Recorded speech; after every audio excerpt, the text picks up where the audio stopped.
Anyways, click the Instagram link above now. Text me at 312-498-0517 if you want to help the campaign, if you want to contribute $10, or if you want to follow me on X and you want to repost some content, or if you want to create some content that you want me to repost, text me at 312-498-0517. That's my direct cell, and I hope you will join the campaign to get me into Congress so we can doge Darren the Hood and these multi-trillion-dollar debt creators.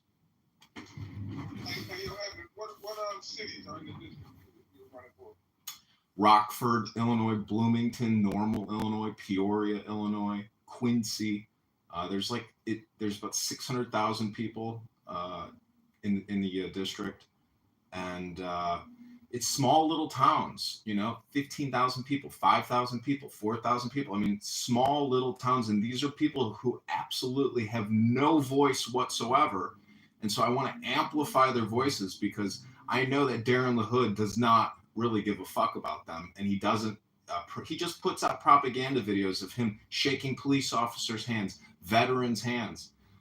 The guy has created $20 trillion in debt in 10 years. Every year we create $2 trillion in debt. He's been in Congress 10 years. That's $20 trillion of voting for debt creation.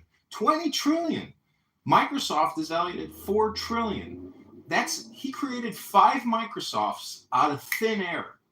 And that's not just a little problem. That is a catastrophic civilization-ending problem.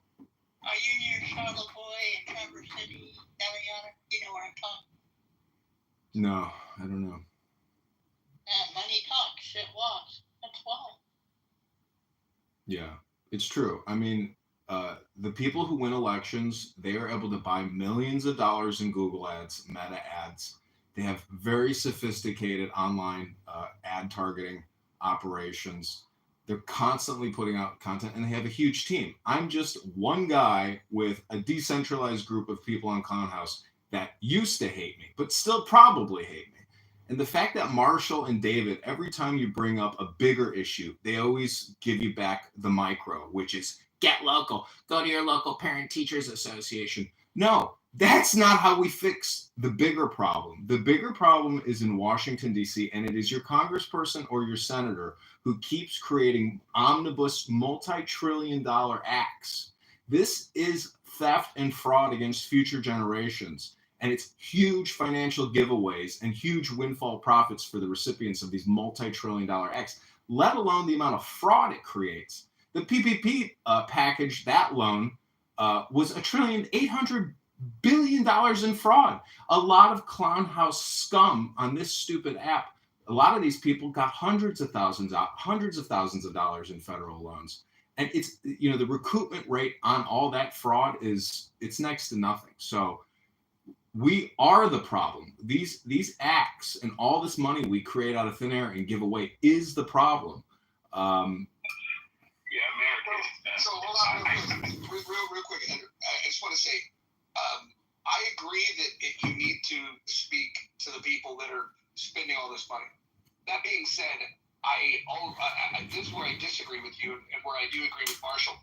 The local scene, what you get there is you get the small wins. You build a bench of people that believe in these issues.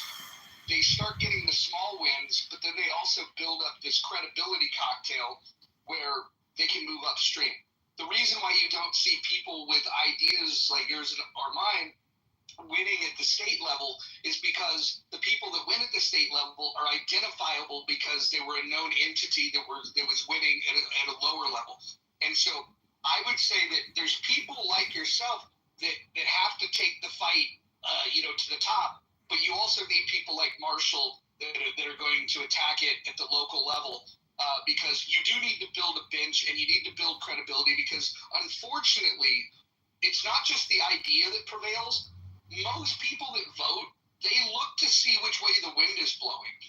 Most voters, they only care, this is going to sound crazy, but it's true and the data will back this up.